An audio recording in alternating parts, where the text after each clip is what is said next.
Šiandien pakalbėsiu apie sąmokslo teoriją, o galbūt ir ne sąmokslo teoriją. Paprasčiausiai pasidalinsiu kai kuriomis mintimis apie tai, kas vyksta šiuo metu Lietuvoje ir kokios mintys man iš to kyla. Ar jos teisingos ar neteisingos, parodys ateitis, kaip ten susiklostys reikalai, taip mes matysim. Tačiau aš vis tiek noriu išsakyti savo nuomonę. Taigi, pirmas dalykas, ką norėčiau pabrėžti, tai kad aš neremiu ir nepalaikau socialdemokratų ir jų premjero Palucko. Jeigu jisai prisidirbo, jeigu jisai padarė veiksmus, kuriais pažeidžia įstatymus, jisai turi už tai atsakyti. Aš esu už tai, kad žmonės laikytųsi įstatymų ir ypatingai už tai, kad žmonės, kuriems yra patikėta valdžia, nepiknaudžiautų ją, neįgaliotų savo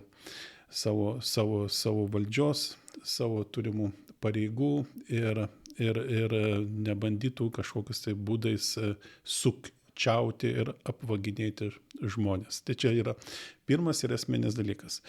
Antras, tai tas puolimas, kuris šiuo metu vyksta premjero atžvilgiu, tai ką aš čia noriu pabrėžti tai, kad mano galva tai yra toksai puolimas ne tų žmonių ir asmenų, kurie kovoja labai aršiai prieš korupciją, kurie yra nusistatę prieš kyšininkavimus, prieš sukčiavimus, tai yra labai sąžiningi žmonės, jie nori, kad Lietuvoje būtų valstybė švari, skaidri ir taip toliau.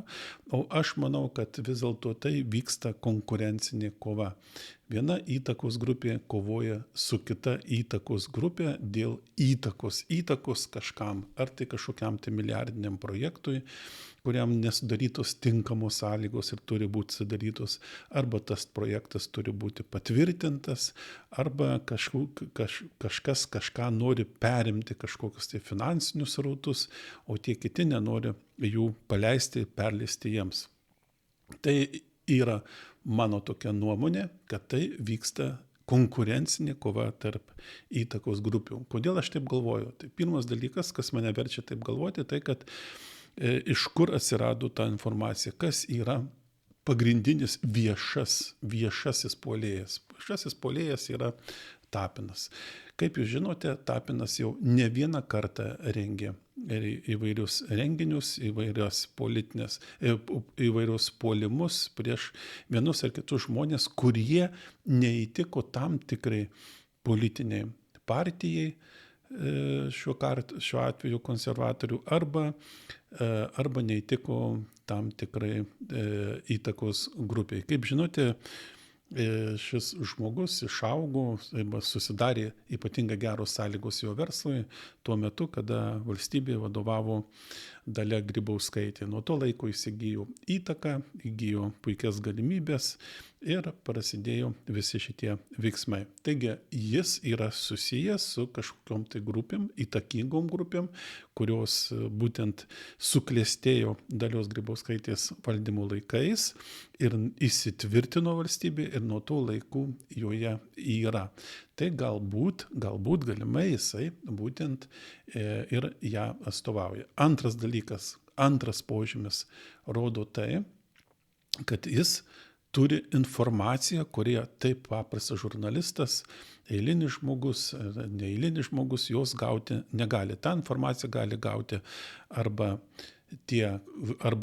tarnybos, kurios turi ypatingus įrankius informacijai rinkti, jie gali ją susirinkti, jie gali gauti, arba tą informaciją gauti, pavyzdžiui, koks nors agentas, kuris dirba įmonėse, kurios ten turi kompiuteris, tai su kompiuteriuose yra tie elektroniniai paštai, susirašinėja su jais, taip toliau, tai tas agentas gali prieiti prie tos informacijos, ją parsisiųsti, nukopijuoti ir ją perduoti būtent žurnalistams.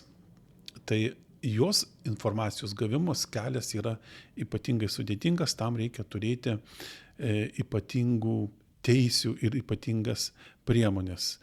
Tapinas šitų dalykų neturi. Reiškia, jam kažkas tą informaciją pamėtėjo. Kas pamėtėjo, kaip pamėtėjo, man nėra žinoma, aš nedarysiu jokių prielaidų. Galbūt ten kažkokius kitais jisai keliais gavo, velniai žino, bet yra esmė tame, kad tai yra privatus susirašinėjimas ir jisai nėra viešas ir lengvai prieinamas.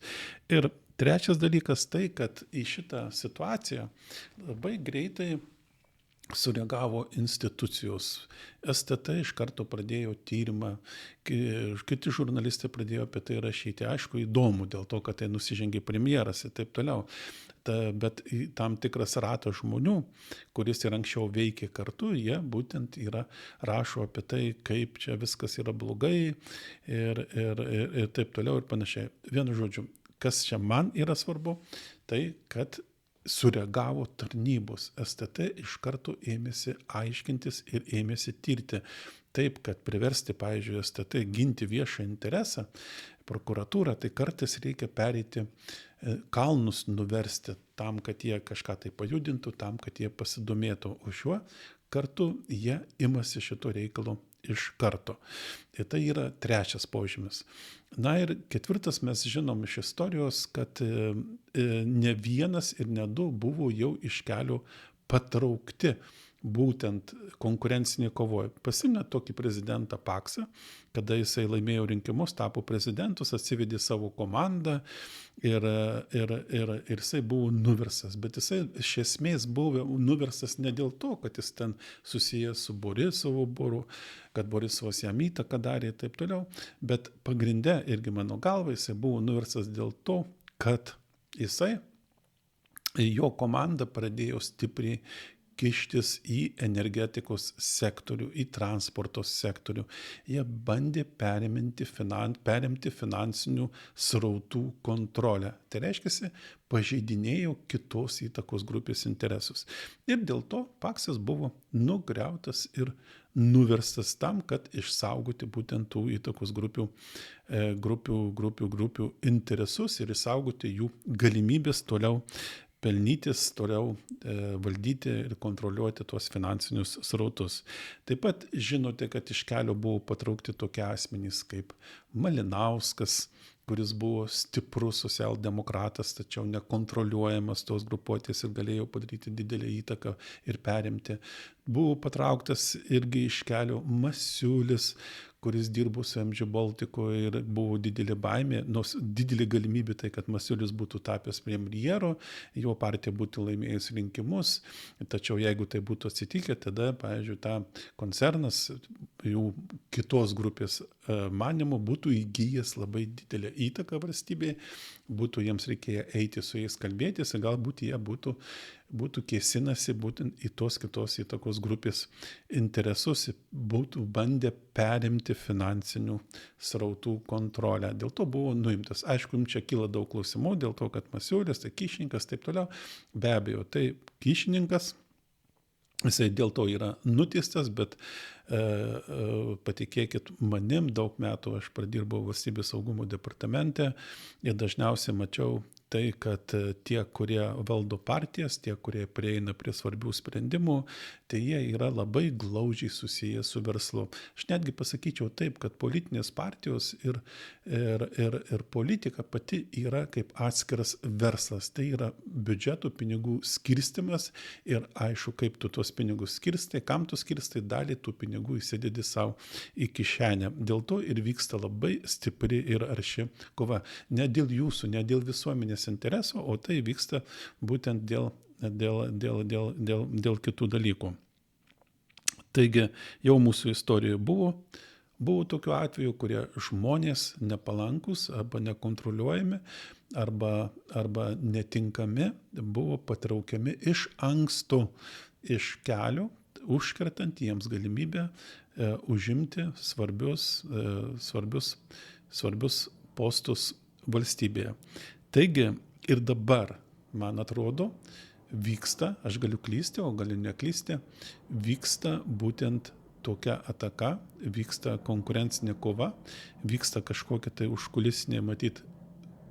užkulisinės dėrybos, užkulisiniai susitarimai, ką veikti, ką daryti, kokių imtis veiksmų, tačiau aš nežinau, kame yra reikalas. Gal jūs pasakysit, koks projektas milijardinis guli ir nėra prastumtas ir niekaip nesistumia, bet norisi prastumti, arba į kokius finansinius srautus keisinasi būtent atėjusi Palucko komanda ir nori perimti jų kontrolę. Aš nežinau.